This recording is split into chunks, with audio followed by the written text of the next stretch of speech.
Produk jurnalistik. Produk jurnalistik adalah surat kabar, tabloid, majalah, buletin, atau berkala lainnya seperti radio, televisi, dan media online internet.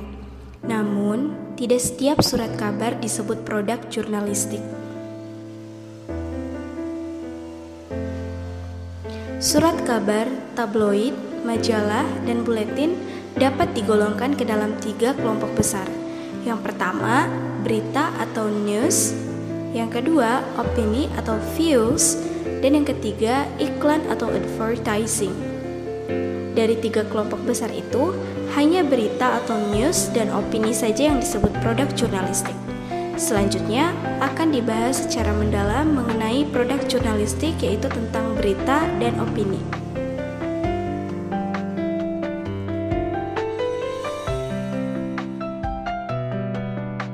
Berita dalam bahasa Inggris itu disebut news. Dalam The Oxford Paperback tahun 1979 diartikan sebagai informasi tentang peristiwa-peristiwa terbaru. Adapun kata berita sendiri berasal dari bahasa Sanskerta Frit yang artinya ada atau terjadi. Atau selain Frit itu diartikan sebagai berita, kejadian atau peristiwa. Kamus Besar Bahasa Indonesia sendiri mengartikan berita sebagai laporan mengenai kejadian atau peristiwa yang hangat. Sumber berita adalah fakta dan data, meliputi apa yang kemudian menjadi rumus berita, yaitu 5W1H. Adapun menurut Michael Chandler, berita adalah laporan tercepat dari suatu peristiwa atau kejadian yang faktual, penting, dan menarik bagi sebagian orang pembaca, serta menyangkut kepentingan mereka. Ia menyebutkan 4 unsur yang harus dipenuhi oleh sebuah peristiwa sehingga layak dijadikan berita. Keempat unsur tersebut adalah sebuah karakteristik utama sebuah peristiwa dapat diberitakan atau dapat dipublikasikan di media massa, yaitu yang pertama adalah aktual. Aktual artinya itu terbaru, terhangat, viral, up to date. Kemudian faktual. Faktual itu artinya benar-benar terjadi atau bukan fiksi, jadi sesuai data. Kemudian penting dan menarik. Penting dan menarik di sini adalah sehingga memunculkan rasa ingin tahu dan minat membaca. Adapun komposisi tulisan atau susunan berita umumnya terdiri dari 4 bagian. Yang pertama adalah headline atau kepala berita atau judul berita. Di headline ini biasanya dimuat berita-berita yang lagi viral pada waktu itu atau lagi hangat-hangatnya. Pasti itu akan dijadikan headline. Kemudian ada deadline, waktu dan nama tempat berita dibuat atau diperoleh. Yang kedua adalah lead atau teras baca. Biasanya ini memudahkan kita untuk melihat isi dari koran tersebut itu apa aja gitu. Jadi kita bisa lihat dari lead-nya apa aja yang termuat dari surat kabar tersebut. Kemudian yang kedua, yang keempat adalah news body atau tubuh atau isi berita.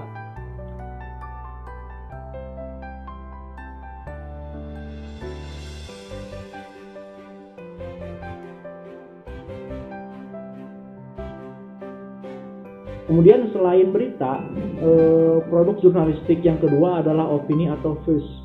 Views sendiri meliputi tajuk rencana, pojok karikatur, artikel, kolam, dan surat pembaca.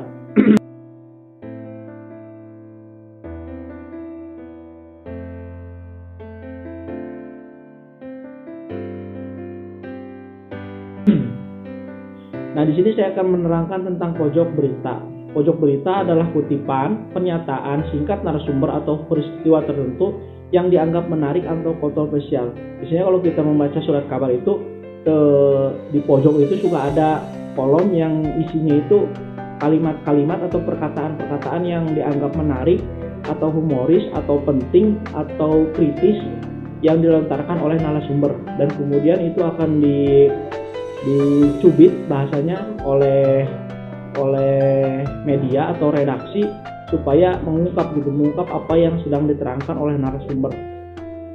Nah, adapun ciri-ciri pojok berita adalah pojok berisi dari 2 alinea. Yang kedua, isi yang disajikan baik dalam alinea pertama maupun alinea kedua biasanya terangkai dalam kalimat-kalimat pendek. Yang ketiga, opini atau pandangan-pandangan dari berbagai surat kabar disajikan dalam kalimat-kalimat yang bersifat sinis dan humoris.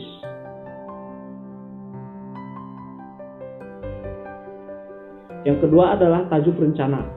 Di surat kabar biasanya kita menemukan kolom yang tidak terlalu besar yang isinya itu gambaran atau pandangan dari surat kabar tersebut. Biasanya itu ditulis oleh pemimpin redaksi atau orang yang dianggap mampu untuk menyuarakan atau mengemukakan pandangan terhadap kejadian yang terjadi waktu itu.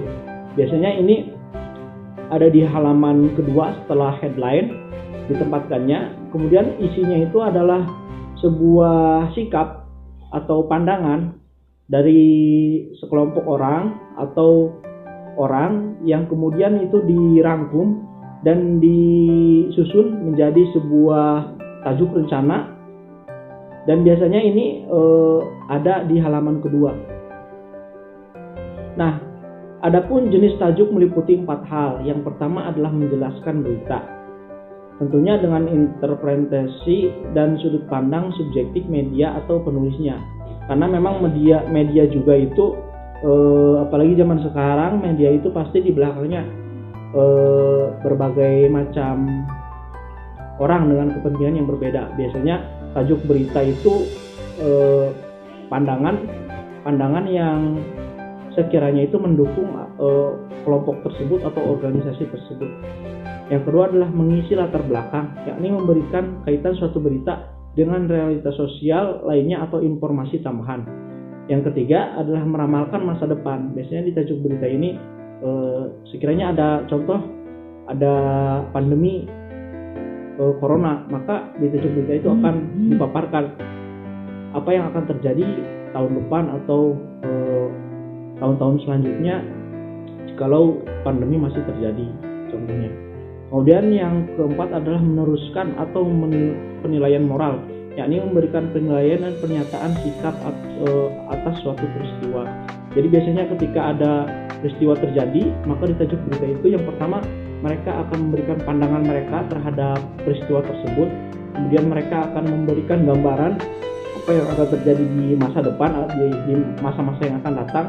Dan yang ketiga adalah mereka akan melakukan penilaian moral, yakni memberikan penilaian dan pernyataan sikap. Jadi sikap mereka seperti apa terhadap kejadian yang sedang terjadi.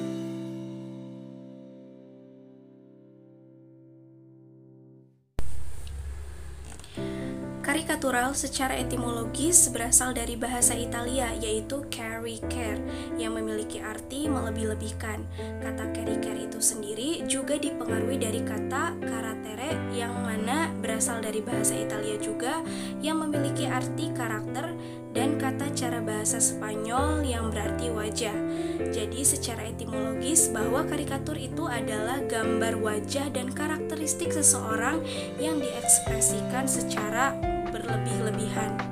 Kemudian dalam Encyclopedia of the Art dijelaskan bahwa karikatur adalah caricature is a representation of a person characteristic or attitude in exaggerated manner so as to produce ludicrous effect, infrequently used as an instrument of social and political criticism, di mana artinya itu adalah karikatur merupakan representasi sikap atau karakter seseorang dengan cara melebih-lebihkan sehingga melahirkan kelucuan.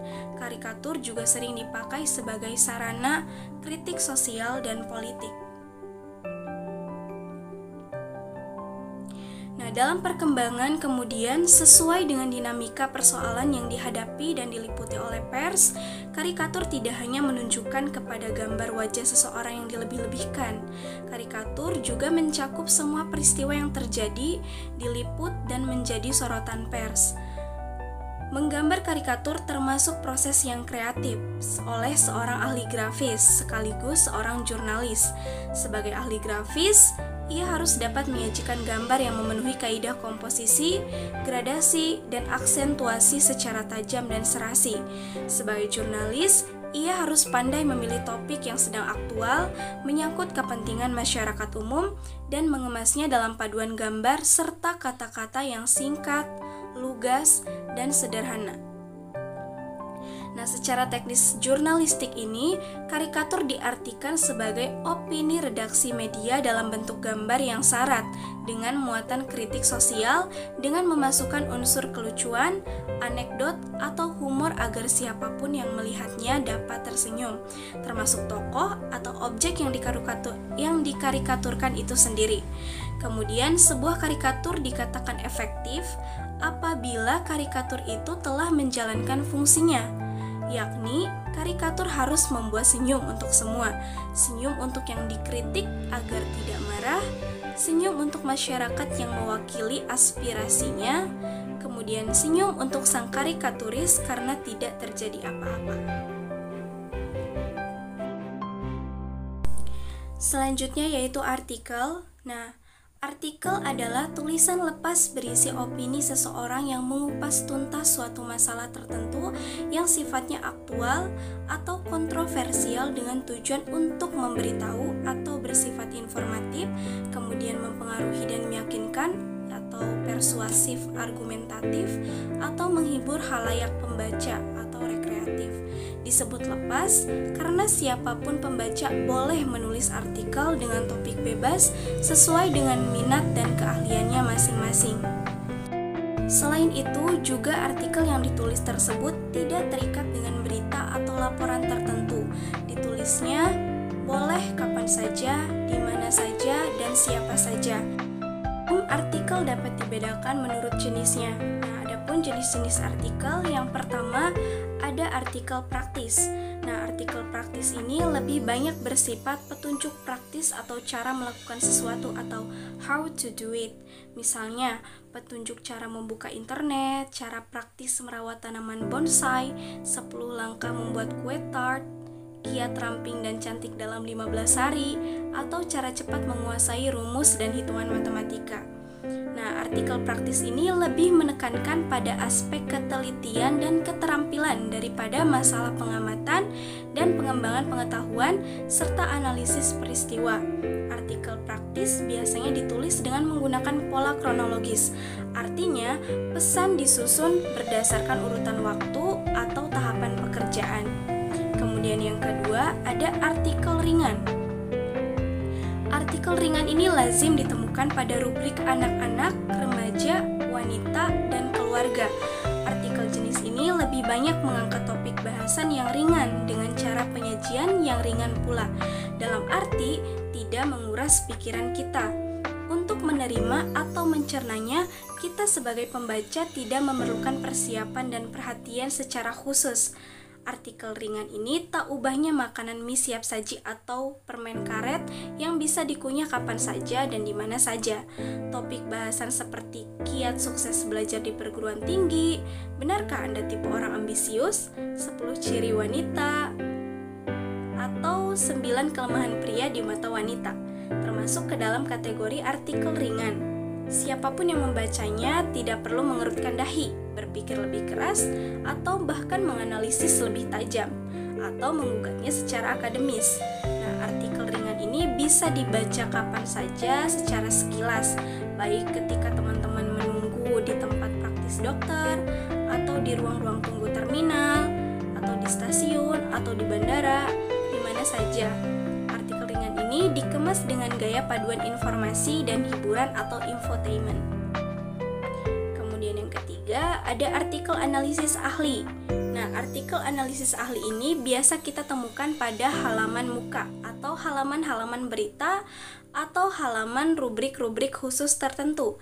Sesuai dengan namanya, artikel jenis ini ditulis oleh ahli atau seorang pakar di bidangnya dalam bahasa yang populer dan komunikatif.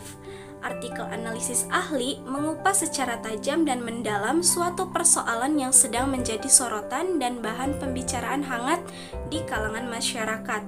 Topik yang diangkat dan dibahas macam-macam, seperti ekonomi, politik, pendidikan, sosial, agama, budaya, industri, atau bahkan iptek. Jadi kita sebagai pembaca tidak hanya membaca berita yang memberikan informasi dan pengetahuan, tetapi sekaligus juga mengikuti jalan pikiran dan temuan pakar yang memberikan panduan atau bahkan kesimpulan tentang apa yang seharusnya kita lakukan.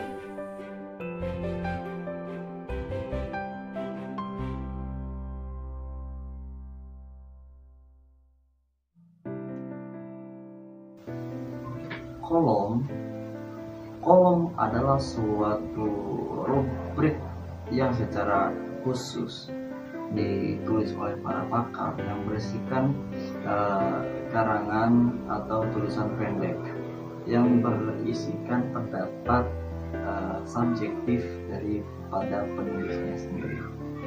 Nah, ada juga beberapa media massa yang menamakan kolom ini dengan nama bukan kolom, seperti ada media massa yang bernama Republika. Dia itu menamakan kolom itu dengan sebutan resonansi.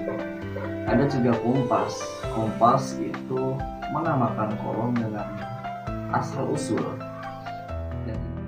Nah, kolomnis ini diartikan sebagai seorang penulis yang menyumbang karangan atau artikel pada suatu media massa secara tetap. Isinya hanya pendapat, bahkan opini-opini daripada sang penulis tersebut.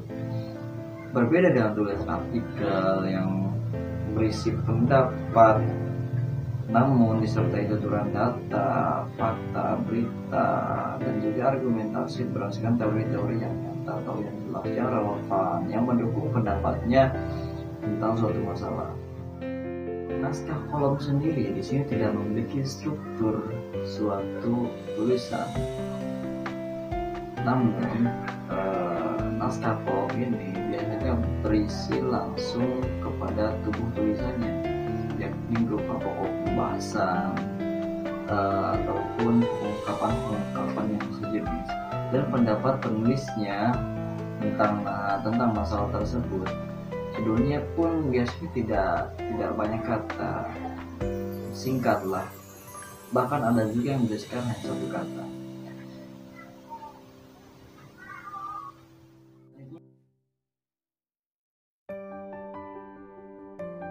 Yaitu surat pembaca. Surat pembaca ini adalah suatu opini khusus yang diberikan oleh seorang pembaca, dan biasanya ini dimuat atau dimunculkan dalam rubrik khusus surat pembaca.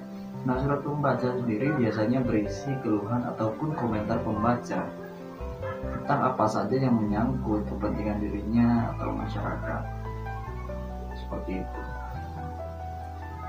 Kemudian sendiri ini rata-rata berkisar 2-4 paragraf.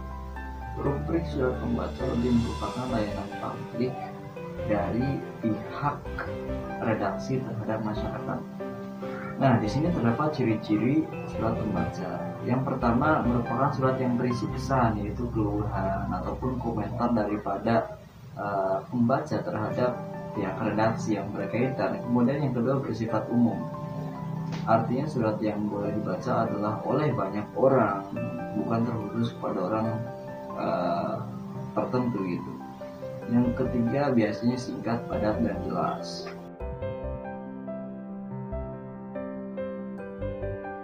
Selanjutnya yaitu fungsi daripada surat pembaca. Yang pertama, membantu pengirim surat pembaca mendapatkan jawabannya. Surat pembaca yang dikirimkan berisi pertanyaan, keluhan, dan sebagainya yang membutuhkan jawaban atau tanggapan. Dengan menulis surat pembaca, pengirim surat akan merasa puas akan tanggapan yang dikirimkan oleh pihak terkait. Kemudian yang kedua yaitu sebagai media perantara antara orang ketiga, kemudian dengan orang pertama yang mengirim surat, dengan orang kedua atau dengan objek yang dituju. Kemudian yang ketiga, menjadi bahan informasi akan suatu hal kepada orang banyak. Hal ini karena surat pembaca bersifat publik. Artinya dapat dibaca oleh banyak orang, dengan demikian publik mengetahui apa yang disampaikan.